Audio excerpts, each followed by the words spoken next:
Welcome back to my YouTube channel. हम कर रहे थे धाकड़ सीरीज और धाकड़ सीरीज में हम अब तक हमने 3 जिलों को कंप्लीट कर लिया है। सबसे पहले ज़िला किया था हमने करनाल, फिर किया था हिसार और फिर किया था गुरुग्राम ज़िला।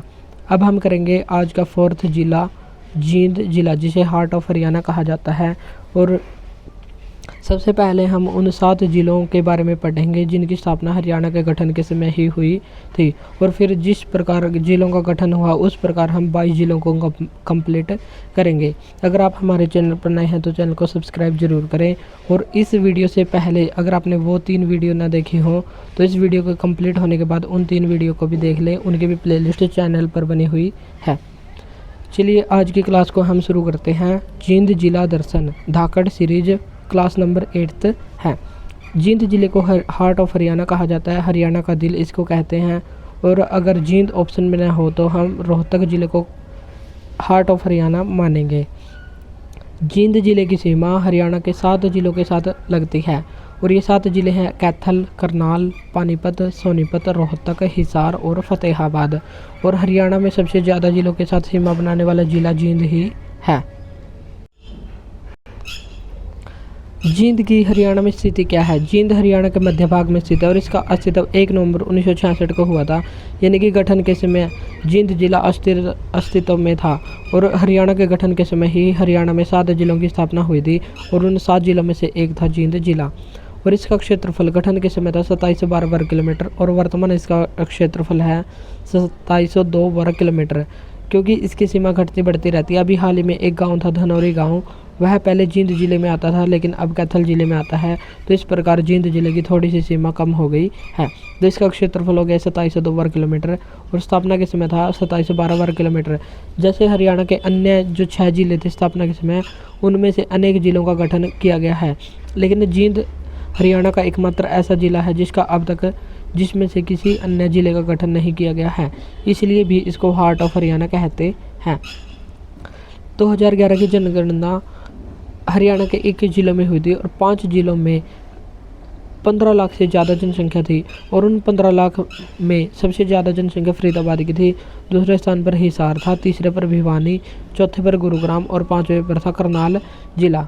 और जींद ज़िले की जनसंख्या 10 लाख से तो ज़्यादा थी लेकिन 15 लाख से कम थी। तो जींद ज़िले की जनसंख्या भी हमको ध्यान रखने की 10 लाख से ज़्यादा थी और 15 लाख से कम थी। जींद ज़िले का पुराना नाम क्या होता था? तो जींद ज़िले का पुराना नाम होता था जयंतपुरी और इसका नामकरण 2 इसके कहानी मानी जाती हैं। ऐसा माना जाता है कि जींद कौर रानी के नाम पर इसका नाम जींद पड़ा, लेकिन कुछ लोगों का मान्यता है कि जयंती देवी मंदिर के कारण इसका नाम पड़ा जींद। और अधिक लोग जयंती देवी मंदिर के नाम के कारण ही इसको जींद नाम मानते हैं। तो ये ज़्यादा सही है कि जयंती देवी मंदिर के कारण ही इसका नाम जींद पड़ा।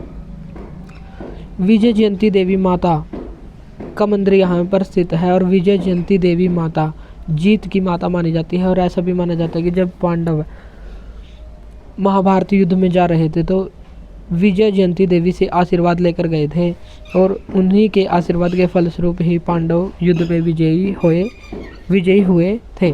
तो ऐसा भी इसलिए माना जाता है और इसे विजय जयंती माता या विजय जीत की देवी माना जाता है। और इसी जयंती देवी के नाम पर ही जींद का जयंतीपुरी नाम पड़ा था। उपनाम, जींद जिले के उपनाम क्या क्या है, यानी कि इसको अन्य किन किन नामों से जाना जाता है? तो जींद को हरियाणा का दिल या हार्ट ऑफ हरियाणा कहा जाता है। मिल्क सिटी या दूध नगरी भी जींद को ही कहा जाता है। और जींद जिले में मुर्रा भैंसों की संख्या अधिकतम है। यदि पूछा जाए कि हरियाणा के किस जिले में सर्वाधिक भैंसों की संख्या है, तो सर्वाधिक भैंसों की संख्या तो है हिसार जिले में, लेकिन मुर्रा भैंसों की सबसे अधिक जनसंख्या ये है जींद जिले में। मुर्रा भैंसों को हरियाणा का काला सोना भी कहा जाता है और हरियाणा में भैंसों की संख्या अधिकतम है हिसार जिले में। कुरुक्षेत्र की पवित्र भूमि किसको कहा जाता है? जींद जिले को कहा जाता है। और हरियाणा की पवित्र भूमि ये कुरुक्षेत्र को कहा जाता है। हरियाणा की पवित्र भूमि कुरुक्षेत्र और कुरुक्षेत्र की पवित्र भूमि कहलाती है जींद जिला।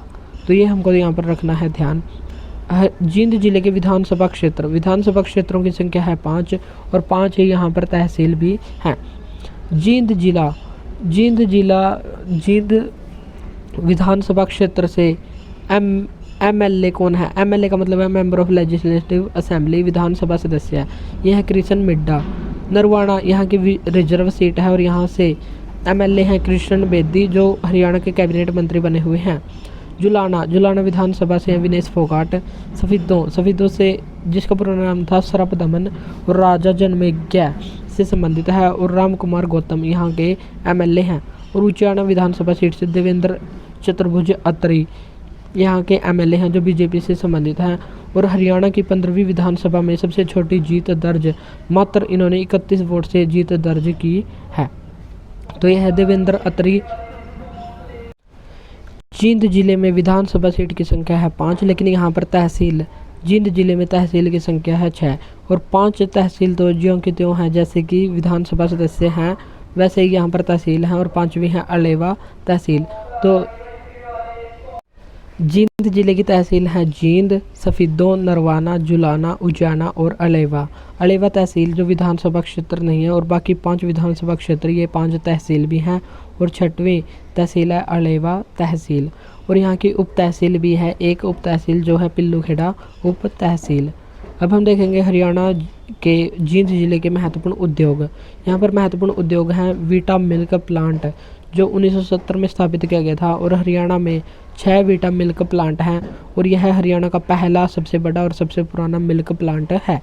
तो हरियाणा का सबसे बड़ा मिल्क प्लांट का नाम है वीटा मिल्क प्लांट जो 1970 में स्थापित किया गया था जींद में। दूसरा मिल्क प्लांट है लक्ष्य मिल्क प्लांट जिसको 2010 में स्थापित किया गया था और ये कंडेला गांव में स्थित है और यह निजी क्षेत्र का पहला मिल्क प्लांट है जो रेड्डू ग्रुप के द्वारा स्थापित किया गया है। हरियाणा का सबसे बड़ा मिल्क प्लांट कौन सा है? Vita milk plant. और हरियाणा का पहला निजी क्षेत्र का मिल्क प्लांट ये भी जींद में ही है, लक्ष्य मिल्क प्लांट जो कंडेला गांव जींद में ही स्थित है और ये निजी क्षेत्र का पहला मिल्क प्लांट है जो रेड्डू ग्रुप के द्वारा स्थापित किया गया था। तो ये 2 मिल्क प्लांट जींद जिले से हमको रखने हैं ध्यान। चमड़ा साफ करने का कारखाना, चमड़ा साफ करने का कारखाना था जींद में। और अगर हमें ऑप्शन में फरीदाबाद दिखाई दे तो हम फरीदाबाद को राइट आंसर मानेंगे और अगर फरीदाबाद ना हो तो हम जींद को ही राइट आंसर मानेंगे। तो चमड़ा साफ करने का कारखाना प्रेफरेंस देंगे फरीदाबाद को, अगर फरीदाबाद ना हो तो जींद ही इसका राइट आंसर मानेंगे। और हरियाणा में सबसे बड़ा चमड़ा उद्योग ये कहाँ पर है? ये फरीदाबाद में है। साइकिल उद्योग, साइकिल उद्योग है जींद में। और यदि पूछे एटलस साइकिल उद्योग, एटलस साइकिल उद्योग है सोनीपत में और जो एटलस से अलग साइकिल उद्योग है ये जींद में है। और स्पेशल एटलस का साइकिल उद्योग ये है सोनीपत हरियाणा में। चीनी उद्योग, चीनी उद्योग भी जींद में ही है। अब हम देखेंगे जींद जिले के महत्वपूर्ण मंदिर। यहाँ का एक मंदिर है जिसे कहते हैं रानी तालाब मंदिर जो जींद में ही स्थित है और इसका निर्माण 19वीं सदी में राजा रघुवीर सिंह चौधरी के द्वारा अपनी पत्नी के स्नान करने के लिए बनाया गया था। जींद रियासत को हरियाणा के इतिहास में गद्दार रियासत के रूप में भी जाना जाता है क्योंकि ऐसा कहा जाता है कि जब 1857 की क्रांति हुई थी तो वहाँ का शासक था राजा स्वरूप सिंह और राजा स्वरूप सिंह ने अंग्रेज़ों का साथ दिया था बल्कि भारतीयों का साथ इन्होंने नहीं दिया था, इसलिए जींद रियासत को गद्दार रियासत कहा जाता है। और इसकी वास्तुकला जो गोल्डन टेम्पल है, गोल्डन टेम्पल स्वर्ण मंदिर जो अमृतसर में है उसकी तर्ज पर ही इसके बीच में एक मंदिर बनाया गया है जिसे कहते हैं रानी तालाब मंदिर। और यह मंदिर भगवान शिव को समर्पित है और इस मंदिर के भी अन्य उपनाम है। इसे ही भूतेश्वर मंदिर कहते हैं और इसे ही हर कैलाश मंदिर, श्री हर कैलाश मंदिर भी इसी को कहते हैं। और इसका निर्माण रघुवीर सिंह चौधरी के द्वारा करवाया गया था। और राजा स्वरूप सिंह जींद रियासत के फाउंडर माने जाते हैं और जींद रियासत को गद्दार रियासत भी कहा जाता है। नेक्स्ट है रानी तालाब मंदिर। रानी तालाब मंदिर जींद का सिटी सिंबल भी कहलाता है और इसे जींद का सिटी सिंबल क्यों कहते हैं? क्योंकि 1970 में एक फिल्म आई थी पवित्र पापी और इसमें एक गाना यहाँ पर शूट किया गया था और गाने का नाम था मैं होके मजबूर चला बड़ी दूर चला बड़ी दूर चला। और इसी गाने को रानी तालाब में शूट किया गया था। यह गाना यहीं पर शूट हुआ था और बाद में इसी के नाम से जींद को जाना गया, इसलिए इसको जींद का सिटी सिंबल भी कहा जाता है। नेक्स्ट मंदिर है बाबा जीत गिरी का मंदिर। ये काकड़ोद गांव जींद में स्थित है। पांडु पिंडारा मंदिर, ये पिंडारा गांव जींद में स्थित है। और भगवान परशुराम मंदिर, इनका जन्म हुआ था रामराय गांव में। तो भगवान परशुराम का मंदिर है रामराय गांव जींद। नेक्स्ट मंदिर है हटकेश्वर मंदिर और ये हाट गांव जींद में स्थित है। अब हम देखेंगे जींद जिले के महत्वपूर्ण मेले। बाबा भोलूनाथ का मेला ये जींद जिले में ही लगता है, जींद में ही। पांडु पिंडारा मेला ये सोमवती अमावस्या के दिन लगता है और ऐसा माना जाता है कि पांडवों के द्वारा सोमवती अमावस्या का 12 वर्ष तक इंतजार किया गया था और 12 वर्ष इंतजार करने के बाद उन्होंने सोमवती अमावस्या के दिन अपने पूर्वजों के पिंड दान किए थे। तो पिंड दान से संबंधित है पांडु पिंडारा मेला। नागक्षेत्र मेला, नागक्षेत्र मेला सफेदों में लगता है और ये सफेदों का पुराना नाम था सर्प दमन और राजा जनमेजय से संबंधित ये भूमि है। हंस डहर मेला इसे ही कहते हैं बिलसर मेला और हंस डहर गांव में लगता है और ये नरवाना तहसील का एक गांव है और ऐसा माना जाता है कि करदम ऋषि की शादी में भगवान ब्रह्मा हंस पर बैठकर आए थे और इसलिए इसका नाम हो गया हंस डहर गांव और हंस डहर मेला यहीं पर लगता है। हटकेश्वर मेला ये हाट गांव में लगता है जो जींद जिले का एक गांव है। हजरत गैबी साहब का मेला ये नरवाना में स्थित है और नरवाना जींद जिले में ही स्थित है। धमतान साहिब का मेला ये धमतान गांव में लगता है और गुरु तेग बहादुर के सम्मान में यह लगता है और गुरु तेग बहादुर 9वें सिख गुरु थे और अब हमारे इतिहास में 10 सिख गुरु हुए हैं।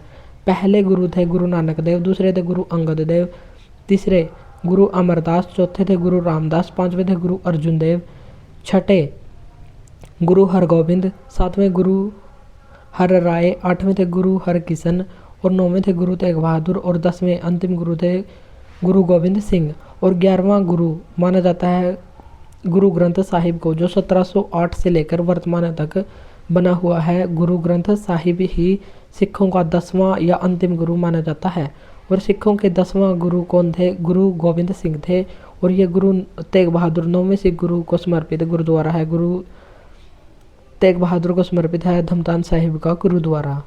धमतान का पुराना नाम होता था धर्म स्थान और नरवाना का पुराना नाम होता था निर्वाण। तो ये भी हमको यहाँ पर रखना है ध्यान। सच्चा सौदा मेला, सच्चा सौदा मेला लगता है सिंहपुरा गांव, ये भी सफेदों का एक गांव है और ये भी 9वें सिख गुरु तेग बहादुर को समर्पित है। सफेदों का पुराना नाम होता था सरपनमन और इसे ही तुगलकपुर भी कहा जाता था फिरोज शाह तुगलक के समय। फिरोज शाह तुगलक एक ऐसा दिल्ली सल्तनत का शासक था जिसने ब्राह्मणों पर भी जजिया कर लगाया था और जजिया कर क्या होता है? गैर इस्लामी व्यक्तियों से लिया जाने वाला कर कहलाता है जजिया कर। जो गैर मुस्लिम व्यक्ति होते थे जैसे हिंदू, ईसाई इत्यादि व्यक्ति, उनसे जजिया कर लिया जाता था और जजिया इसने ब्राह्मणों पर भी लगा दिया था। अब हम देखेंगे जींद जिले के धार्मिक तीर्थ स्थान। धार्मिक तीर्थ स्थान मुजावता तीर्थ ये निरंजन गांव में स्थित है। यक्षिणी तीर्थ ये दिखनी खेड़ा गांव में स्थित है। पुष्कर तीर्थ ये पोकड़ी गांव में स्थित है जो जींद में ही स्थित है। जामनी तीर्थ जामनी गांव में है और महर्षि जमदग्नि का तप स्थल इसको माना जाता है और महर्षि जमदग्नि परशुराम के पिता थे और परशुराम की जन्मस्थली माने जाते हैं रामराय गांव को और यहीं पर परशुराम मेला लगता है। पांडु पिंडारा तीर्थ ये पिंडारा गांव में लगता है और पिंडदान हेतु ये काफ़ी प्रसिद्ध है। पांडवों के द्वारा अपने पूर्वजों के पिंडदान यहीं पर किया गया था और 12 वर्ष इंतजार किया था सोमवती अमावस्या का। पांडु पिंडारा को हरियाणा का लघु हरिद्वार भी कहा जाता है। जैसे हरिद्वार में पिंडदान करने के लिए जाते हैं वैसे ही हरियाणा में पिंडदान करने के लिए पांडु पिंडारा फेमस है और इसको हरियाणा का लघु हरिद्वार कहते हैं। हंस डहर तीर्थ हंस डहर गांव नरवाना में स्थित है और करदम मुनि की शादी में भगवान ब्रह्मा यहाँ पर हंस पर बैठकर आए थे इसलिए इसका नाम है हंस डहर गांव। राजपुरा भैण तीर्थ ये हस्तियां विसर्जित यहाँ पर नहीं की जाती। राजपुरा भैण तीर्थ को यहाँ अस्थियां विसर्जित नहीं की जाती और इसको पवित्र स्थल माना जाता है। रामराय तीर्थ ये रामराय गांव में स्थित और भगवान परशुराम की जन्मस्थली इसको माना जाता है। इक्कस तीर्थ इक्कस गांव में स्थित है और राजा इक्ष्वाकु की नगरी इसको कहा जाता है। अश्विनी तीर्थ ये जींद में स्थित है। वराह तीर्थ ये भगवान विष्णु के वराह अवतार से संबंधित है। सफेदों तीर्थ राजा जनमेजय से संबंधित है और राजा परीक्षित की हत्या तक्षक नाग के द्वारा काटने से हुई थी इसलिए राजा जनमेजय ने वहाँ पर एक यज्ञ करवाया था जिसमें वहाँ के सभी सांपों का दमन कर दिया गया था। सांपों को यज्ञ में डाल दिया गया था और इसलिए इसका पूरा नाम होता है सर्पदमन। ढूंढू तीर्थ है। ढूंढू तीर्थ इक्कस गांव जींद में स्थित है और भीम के द्वारा दुर्योधन को यहाँ पर ढूंढकर यमराज के पास पहुँचाया गया था, इसलिए इसको कहते हैं ढूंढू तीर्थ है। और इसका वर्णन अभिज्ञान शाकुंतलम नामक पुस्तक में मिलता है, जिसकी रचना कालिदास के द्वारा की गई थी। और अभिज्ञान शाकुंतलम ऐसा पहला ग्रंथ है जिसका पहली बार अंग्रेजी में अनुवाद किया गया था 1789 में।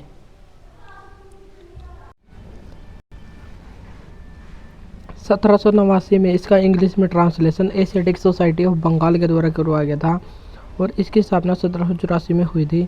और इस सोसाइटी की स्थापना विलियम जोन्स अंग्रेज के द्वारा की गई थी और इसका मुख्य उद्देश्य है भारतीय ग्रंथों का अंग्रेजी में ट्रांसलेशन करना था। और अंग्रेजी में ट्रांसलेट होने वाली पहली पुस्तक का नाम था अभिज्ञान शाकुंतलम, जो कालिदास की पुस्तक है और कालिदास को भारत का शेक्सपियर कहा जाता है। हटकेश्वर तीर्थ ये हाट गांव में स्थित है और इसे 68 तीर्थों का संगम कहा जाता है और 360 तीर्थों का संगम इस कुरुक्षेत्र को कहा जाता है और 68 तीर्थों का संगम ये कहा जाता है हटकेश्वर तीर्थ या हाट गांव को। और 68 तीर्थों का संगम ही क्यों कहा जाता है? दधीची ऋषि से संबंधित होने के कारण कहा जाता है। ऐसा माना जाता है कि भगवान इंद्र ने दधीची ऋषि से अपनी हड्डियां दान में मांगी थी और दधीची ऋषि ने कहा था कि मैं हड्डियां दान में देने से पहले 68 तीर्थों के पानी से स्नान करना चाहता हूँ। और 68 तीर्थों से वहाँ पानी लाया गया और फिर दधीची ऋषि ने स्नान किया और फिर भगवान इंद्र को हड्डियां दान में दी और 68 तीर्थों का पानी उस स्थल पर आ गया, इसलिए इसको 68 तीर्थों का संगम कहा जाता है। और 68 तीर्थों का संगम कहा जाता है हटकेश्वर तीर्थ, जो हाट गांव में स्थित है। पर्यटन स्थल बीरबारा संरक्षित वन्यजीव क्षेत्र ये जींद में स्थित है। बुलबुल पर्यटन स्थल जींद में स्थित है और हरियाणा के अधिकतम पर्यटन स्थल पक्षियों के नाम पर रखे गए हैं। हरियल पर्यटन स्थल ये नरवाना में स्थित है। हजरत गैबी साहब की दरगाह ये नरवाना में स्थित है और जींद का किले का निर्माण राजा गजपत सिंह के द्वारा किया गया था और जींद रियासत का पहला शासक भी राजा गजपत सिंह था। जयंती देवी पुरातात्विक संग्रहालय ये जींद में स्थित है और इसकी स्थापना 28 जुलाई 2007 को हुई थी और इसका उद्घाटन वर्तमान राज्यपाल जो उस समय राज्यपाल थे AR की दवाई के द्वारा किया गया था और वर्तमान राज्यपाल कौन है? बंडारू दत्तात्रेय हैं। अर्जुन स्टेडियम और एकलव्य स्टेडियम ये दोनों ही स्टेडियम जींद में स्थित हैं और एकलव्य मंदिर ये खांडसा गांव गुरुग्राम में स्थित है। एकलव्य नाम से मंदिर भारत का एकमात्र मंदिर है जो खांडसा गांव गुरुग्राम में स्थित है। और एकलव्य स्टेडियम ये जींद में स्थित है। नवदीप स्टेडियम ये नरवाना में स्थित है। सिंहपुरा साहिब गुरुद्वारा ये सफीदों में है और धमतान साहिब गुरुद्वारा धमतान साहिब गांव में स्थित है। और दोनों ही गुरुद्वारे ये सिख गुरु 9वें सिख गुरु गुरु तेग बहादुर को समर्पित हैं। अब हम देखेंगे जींद जिले के महत्वपूर्ण व्यक्तित्व। पंडित अमीलाल ये गांधी जी के सेवक कहलाते हैं। युजवेंद्र चहल पूर्व शतरंज खिलाड़ी रह चुके हैं और ये क्रिकेटर भी रह चुके हैं और हरियाणा के एकमात्र खिलाड़ी हैं जो अंतर्राष्ट्रीय स्तर पर 2 खेलों में हरियाणा या भारत का प्रतिनिधित्व कर चुके हैं। मंजीत चहल ये उझाना गांव से स्थित हैं। उझाना गांव के निवासी हैं और एथलीट या दौड़ में 800 मीटर दौड़ में इन्होंने 2018 के एशियन गेम्स जो इंडोनेशिया की राजधानी जकार्ता में हुए थे इसमें गोल्ड मेडल जीता था। 800 मीटर दौड़ में मंजीत चहल उझाना गांव। अंशु मलिक ये रेसलर हैं जो निडानी गांव जींद में स्थित हैं जिनसे संबंधित हैं। सीताराम पांचाल ये बॉलीवुड अभिनेता हैं और बिरबल नगर नरवाना के रहने वाले हैं और इनकी प्रसिद्ध फिल्म है पान सिंह तोमर और पिपली लाइव और बैंडिट क्वीन, इसके लिए ये काफ़ी प्रसिद्ध हुए हैं। राजेंद्र गोयल पूर्व रणजी खिलाड़ी रह चुके हैं, ये क्रिकेटर हैं और नरवाना से संबंधित हैं। कविता दलाल मालती गांव में स्थित हैं। WWE वर्ल्ड रेसलिंग एंटरटेनमेंट की पहली भारतीय महिला रेसलर यही हैं और ग्रेट खली के द्वारा इनको हार्ड केडी के नाम दिया गया था। केडी का मतलब है कविता दलाल और हार्ड केडी इनको नाम दिया ग्रेट खली के द्वारा और ये WWE की पहली भारतीय महिला रेसलर हैं। महावीर सिंह गुड्डू ये गांगोली गांव जींद से संबंधित हैं और संगीत क्षेत्र से संबंध भगवान शिव के भी भक्त हैं और इनको हरियाणा का बम लहरी कहा जाता है और इनको पद्म श्री 2024 से सम्मानित किया गया है। तो ये हरियाणा के काफ़ी इंपॉर्टेंट पर्सन बन जाते हैं क्योंकि इनको 2024 का पद्म श्री अवार्ड दिया गया है महावीर सिंह गुड्डू। और हरियाणा का बम लहरी इन्हीं को कहा जाता है। लक्ष्मी चंद पुरस्कार इनको 2010 में दिया गया था और 2014 में हरियाणा कला रत्न पुरस्कार से भी इनको सम्मानित किया गया है। श्रवण कुमार गर्ग, श्रवण कुमार गर्ग सफेदों से संबंधित है, सफेदों जींद से संबंधित है और हरियाणा गौ रक्षक के अध्यक्ष ये ही हैं। तो यहाँ पर होता है हमारा जींद जिला कंप्लीट, जिसमें हमने आज की क्लास में हमने जींद जिले से संबंधित महत्वपूर्ण बातें देखी। इनका पुराना नाम, जींद जिले के उपनाम, उद्योग, और उसके बाद हमने यहाँ के मेले, त्योहार और लास्ट में यहाँ के महत्वपूर्ण व्यक्तित्व देखे। तो इस प्रकार हमने जींद जिले को कंप्लीट कर लिया है। तो आगे भी हम ऐसी ही जिले वाइज वीडियो लेकर आते रहेंगे। अगर आप हमारे चैनल पर नए हैं तो चैनल को सब्सक्राइब जरूर करें। आज के लिए इतना ही, मिलते हैं नेक्स्ट वीडियो में। Thank you.